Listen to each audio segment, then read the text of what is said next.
All right, so today we're diving into something pretty unique. Yeah. Flamma Indomita. Mm-hmm. And this is not a historical figure like we usually cover, right? Right. This is a spirit like woven into queer mythology. And we've got some interesting sources for this one. Yeah. We've got some scholarly excerpts. We've got some fictional stories. Right. And our mission today is to really unpack like what makes this figure so powerful, both symbolically and, you know, in the real world.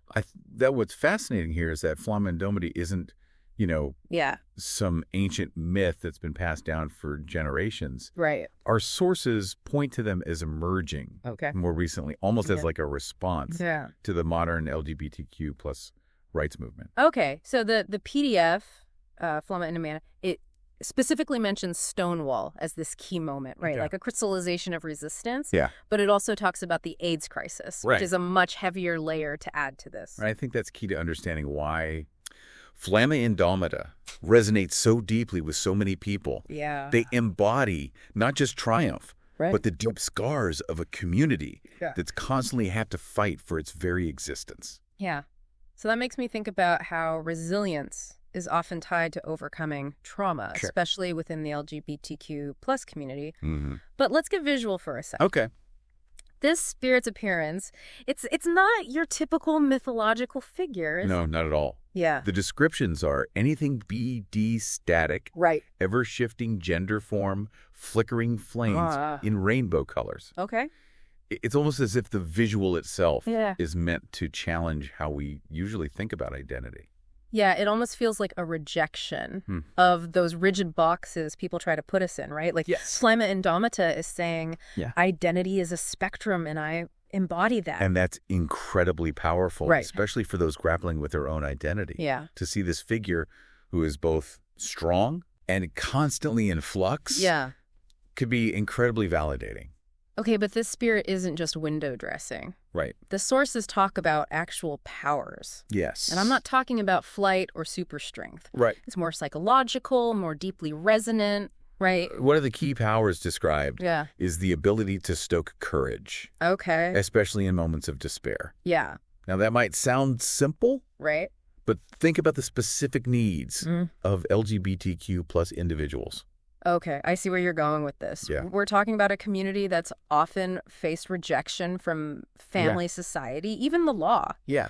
So to have a figure who reminds you that you're not alone, that your identity is valid, that could be a lifeline. It speaks to a deep need for belonging, for affirmation that's particularly crucial for a group that's often been told they're wrong or broken. Okay. Simply for being who they are. All right. And then there's this other power, being a guardian of memory. Yes. Now, I get preserving history. Oh, okay. What's so special about it? Sure. For this spirit specifically? Well, consider how often LGBTQ plus history has been silenced, rewritten to fit a dominant narrative. Yeah. So to have a figure who protects those stories, who embodies the struggles and triumphs, it's a direct counter to that erasure. Yeah. Okay, that's actually pretty impactful. It's like saying you can try to bury our past, but our spirit, our identity, it can't be erased. And that connection to a shared history, to knowing that others have walked this path before you,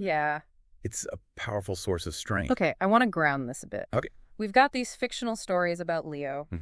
A young man who's clearly struggling with his identity. Right. His encounter with Flamma Indomita. Yeah. It's in a dream, right? It's almost like a symbolic meeting of inner turmoil and this larger-than-life spirit. What's interesting is that the story doesn't shy away from the very real anxieties someone like Leo might face. Right. His family wants him to be a certain way.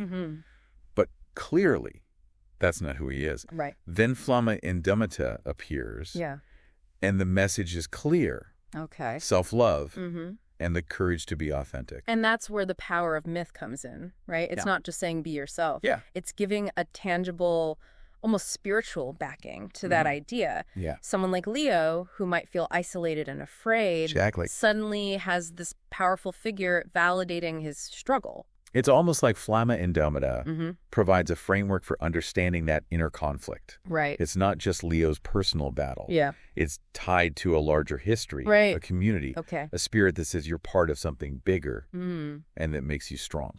Okay, so we've got Leo. He's gotten this message. Right. But then he actually starts taking action in the real world, right? Yes, he does. He finds his community. He does. But he goes beyond that. Yeah. He's organizing events. Right. Making art. Right. Almost becoming a walking embodiment of what Flamma Indomita represents. This is where we see that individual courage turning into collective action. Yeah. The story shows Leo organizing a pride festival, creating murals that celebrate LGBTQ plus history. Right. He's not just living authentically. Yeah. He's trying to create space for others to do the same. That's interesting because it flips to the typical hero narrative. Right. Leo isn't off fighting some external evil. Yeah. His heroism is about building community, creating visibility. Right. And that in itself is a challenge in a world that's not always accepting. And that's crucial to understanding how Flamma Indomita operates. Right. It's not about individual glory. Okay. It's about empowering a community to find its strength. Yeah. Voice its place in the world. All right, so things are looking up for Leo. Okay. He's found his purpose. Yeah. But then the story takes this really dark turn. He's attacked, and it's clearly a hate crime. Right. It's a brutal reminder that even with all this internal strength, the real world can be incredibly dangerous. Right. Especially for someone who's visibly queer. This is where I think the story gets really insightful. Okay. It doesn't shy away from the violence that LGBTQ plus individuals face. Yeah. But it goes deeper than that. Okay. It tries to explain the motivations of the attackers. Yeah. Which I found particularly thought-provoking. Okay, help me unpack that. Sure. What makes this attack more than just a random act of violence? Remember, this story specifically highlights the attacker's fear. Okay. They're lashing out because they feel threatened by Leo's light, his openness, his unapologetic existence as a gay man. Right. Their violence is almost a defense mechanism. Okay. A desperate attempt to extinguish a light that exposes their own darkness. That's heavy. But of course, it's crucial to remember that this is a fictional exploration of a complex issue, and real-life hate crimes are never justified. That's an important point to make. Yeah. But within the context of the story, I think it adds a layer of complexity. Absolutely. It's not just good versus evil. Right. It's a nuanced portrayal of how fear and insecurity can fuel hatred and violence. It also speaks to the power of visibility and representation. Okay. The story seems to argue that authenticity itself can be disruptive to systems built on conformity. Okay. Leo, simply by being himself, challenges the attacker's worldview. Yeah. And that can be deeply unsettling for some people. So his very existence becomes a threat. Yeah. And their reaction is an attempt to silence him, to snuff out that light. Exactly. It's heartbreaking. Yes. But it also feels very real. Very reflective of the challenges that the LGBTQ plus community faces even today. Absolutely. And that's why figures like Flamma Indomita are so crucial. They represent not only resilience, but also the threat that authenticity poses to those who cling to rigid beliefs and fear anything different. I'm curious to know where the story goes from here. How does the community respond to this tragedy? Yeah. Does Flamma Indomita play a role in their healing? That's precisely what we'll explore in the next part of our deep dive. Right. We'll look at how grief is transformed into action. Okay. How memory becomes a source of strength. And how the spirit of Flamma Indomita continues to inspire even in the face of immense loss. All right, listeners, stay with us as we continue to unpack the powerful and evolving legacy of Flamma Indomita. So we were ending on a pretty heavy note, Leo's attack and the motivations behind it. Right.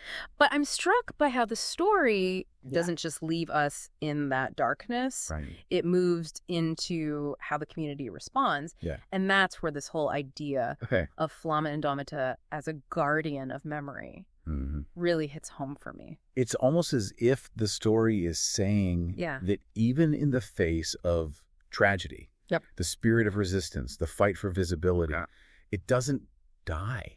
It transforms. So we're not just talking about remembering Leo as an individual, right? It's about connecting his story to this larger narrative of resilience that Flamma Indomita embodies. Think about it. Yeah. LGBTQ plus history is full of these moments where joy and celebration are intertwined with struggle and loss. Yeah. The sources we have, they emphasize that Flamma Indomita carries both the triumphs and the scars. Okay, that makes sense. Yeah. But how does this actually play out in the story? Okay. What are some concrete examples of how the community keeps that memory alive? Well, the funeral scene is really interesting. Yeah. It becomes this focal point. Right. But not in the way you'd expect. Okay. Instead of just mourning, it turns into this powerful call to action. I remember that Raya, Leo's friend, she gives this eulogy that's almost like a battle cry. Right. It's acknowledging the pain, but it's also saying, we will not let this define us. Exactly. We will not be silenced. And that's where the connection to Flamma Indomita becomes so clear. Yeah. It's like saying, this individual life was precious, but it's now woven into something larger. Right. Something that can't be destroyed by one act of hate. That gives me chills. Honestly, it's like Leo's personal journey becomes fuel for the movement. Exactly. And it makes me think about how often we talk about LGBTQ plus history as a relay race, passing the torch. From one generation to the next. Exactly. And even though Leo's story ends tragically, the story doesn't stop there. It doesn't. It shows how his friends, the community, they pick up that torch and run with it. Okay, but how do they actually do that? Right. What actions do we see them taking that really bring this point home? Well, there's the candlelight procession after the funeral, which I found incredibly moving. Right. Hundreds of people walking silently through the city. Right. Each holding a flickering candle in honor of Leo. That imagery is so powerful. So like each individual flame represents not only remembrance, but also this defiant refusal to be intimidated, to hide in the shadows. And the story doesn't shy away from showing how some people react negatively to the procession. Some shut their windows, turn away, almost as if they're afraid of the light itself. That's interesting because it shows that even in a moment of collective grief and solidarity, there's still that resistance to visibility, to acceptance. Right. But the procession keeps going. Right. Absolutely. And that's the point. Yeah. The story is acknowledging that progress isn't always linear. Right. That there will be those who cling to fear and prejudice. Yeah. But the spirit of Flamma Indomita, as embodied by the community, it keeps pushing forward. All right, so we've got the procession, this very public display of remembrance, but the story also talks about more lasting tributes, right? Yes, it does. Like the mural that's created in Leo's honor. Yes, and I think the way that mural is described is really significant. Okay. It's painted on the side of a building where Leo used to do volunteer work. Yeah. But it's not just a straightforward portrait. Right. Half of the mural is in shadow. Okay. Half in light. That's such a brilliant visual representation of the duality we've been talking about. Exactly. The light representing Leo's spirit, his fight for visibility, but also acknowledging the darkness he faced. Right. The hate that ultimately took his life. And that ties back to the core message of Flamma Indomita. Okay. That resilience is born from struggle. Yeah. That even in the face of tragedy, there's still hope. Right. That the fight for equality continues. Okay, I want to make sure we're connecting this back to the listener because this idea of memory, it's not just about history, right? It's got real world implications. Absolutely. Think about the power of knowing that you're part of a lineage, that your struggles, your joys are connected to something larger than yourself. Exactly. Especially for marginalized groups where those stories are often silenced. That sense of historical continuity can be incredibly empowering. It's like saying, we were here, we are here. Right. And we will continue to be here regardless of the challenges we face. No, we've talked a lot about the specifically LGBTQ plus aspects of Flamma Indomita. But I'm curious, do you think this spirit, this message, has the potential to resonate with people from different backgrounds, different experiences? That's a great question. Yeah. And I think it's important to acknowledge that while Flamma Indomita is rooted in queer mythology, their symbolism can absolutely transcend any specific identity or community. Okay, so help me understand that. Okay. How might the concept of Flamma Indomita connect with people from different cultures, different social movements? Think about it. Okay. The idea of a spirit Yeah. born from collective struggle, a symbol of hope that sustains people through difficult times. That's a universal theme, isn't it? We see it throughout history, in countless cultures, in every fight for justice and equality. You're saying that even if someone hasn't personally experienced the specific struggles of the LGBTQ plus community, they can still relate to the broader themes of resilience, the fight for justice, the importance of remembering and honoring those who have fought for a better world. Absolutely. So in a sense, Flamma Indomita becomes almost like an archetype, a universal symbol of the human spirit's capacity to resist oppression and fight for a better future. It's about tapping into that shared well of strength and determination that exists within all of us, regardless of our backgrounds or identities. Okay. And that's a really powerful message, one that can unite people across cultures and movements. Now, before we wrap up this part of our deep dive, I want to touch on something we haven't explicitly discussed yet. Sure. The spiritual aspect of Flamma Indomita. That's an interesting point. Yeah. While the sources don't go into any specific religious doctrines, there's definitely a sense of the sacred, the mystical surrounding this figure. It's like Flamma Indomita exists on this plane of mythology and symbolism, but there's also a hint of something more, something that transcends the purely human realm. Okay. You mentioned earlier that their origin is tied to recent events in LGBTQ plus history, but there's also this timeless quality to the imagery, firelight transformation. These are very primal concepts. Yeah, right. And I think that's why people are drawn to this figure, even if they're not consciously aware of the historical context. It speaks to a deeper need for connection, for belonging, for something that gives meaning and purpose to our struggles. It makes you wonder if Flamma Indomita represents a kind of collective spiritual energy, a force that empowers and sustains those who fight for a more just and loving world, even beyond the LGBTQ plus community. That's a fascinating interpretation. It speaks to the idea that resilience, hope, and the fight for equality aren't just social or political concepts, but also deeply spiritual values that connect us to something larger than ourselves. So as we move into the final part of the deep dive, I want to hold that thought in our minds. How can we view Flamma Indomita not just as a symbol of LGBTQ plus resilience, but also as a representation of a kind of spiritual force, a collective energy that empowers and sustains those who fight for a more just and loving world? That's an excellent question. And I think it sets us up perfectly for our final discussion. We'll delve deeper into the implications and enduring relevance of Flamma Indomita, not just as a historical figure, but as a living force in the world today. All right, listeners, stick with us. We're heading into the most thought-provoking part of this deep dive.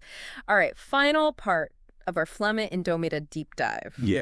We've covered their origins, their symbolism, their impact on individuals and communities.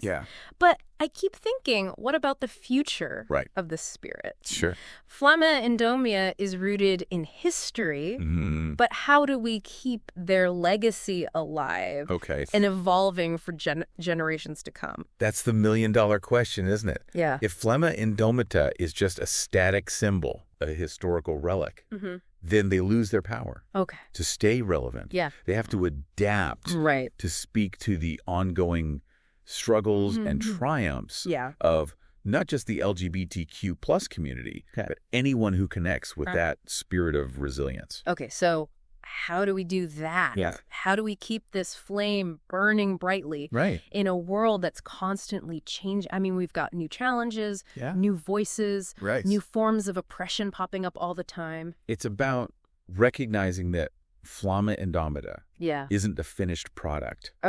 They are a spirit, an energy, right? A concept that's constantly being shaped by the actions of people fighting for justice and authenticity.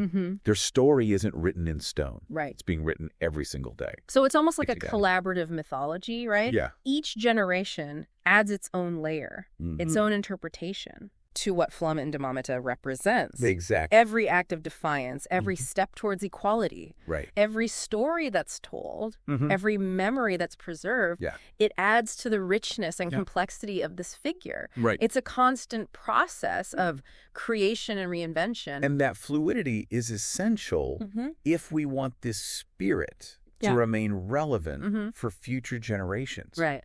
As the LGBTQ plus community evolves, as new challenges emerge, Flamma Indomita has the potential to encompass those experiences, to reflect the diversity and complexity of the human experience. So instead of trying to box Flamma Indomita in, we're actually empowering people to find their own connection to them, to interpret their story in a way that's meaningful to their own lives. And that's what makes mythology so powerful. Right. It's not about dogma or rigid rules. It's about finding the universal truths that resonate across time and cultures. Which brings us back to that idea of Flamma Indomita's potential to resonate beyond the LGBTQ plus community. I touched on it earlier, but I want to dig a little deeper. Sure. How do we see this actually happening in the world? Well, think about the core themes we've been discussing. Resilience, defiance, the power of collective action, the importance of memory and visibility. Those are not exclusive to any one group or movement. Okay, I see what you mean. Whether you're fighting for racial justice, gender equality, environmental protection, disability rights, there's a common thread of resistance, of fighting for a more just and equitable world. And Flamma Indomita's story can serve as a powerful reminder that those fights are interconnected, that we're all part of a larger movement for positive change. It's like saying, yes, our struggles might be different, but we can draw strength from each other. Exactly. From those who have come before us and from those who will continue the fight after we're gone. And that's where that spiritual aspect we were talking about comes into play. It's about tapping into a source of energy, of hope that transcends individual identities and connects us to something larger than ourselves. All right, so we've covered a lot of ground here. We've gone from the historical roots of this spirit to its potential to inspire future generations. But before we wrap up, I want to bring it back to our listener, to you. What does all this mean for your own life, for the challenges you face, for the world you want to create? It's a call to action, isn't it? Yeah. It's about asking ourselves, how can I be a spark that contributes to this ever-burning flame of justice and equality? It might be speaking out against injustice, volunteering our time to support a cause we believe in, educating ourselves and others about the struggles of marginalized groups, or simply being a source of love and support for those around us. It doesn't have to be some grand gesture. Exactly. Even small acts of kindness, of understanding, of courage, they all add to the collective good. And remember, the story of Flamma Indomita is still being written. It's a story that we're all a part of. And it's up to us to ensure that it's a story of hope, resilience, and unwavering determination to create a better future for everyone. Thank you for joining us on this deep dive into the world of Flamma Indomita. May their spirit inspire you to be a beacon of light and courage in your own life and in the world around you. For more Queer Trip podcasts or more Flamma Indomita stories, visit the Queer Triptych at www.queertriptych.weebly.com. Have a great day and don't forget to like, share, and subscribe.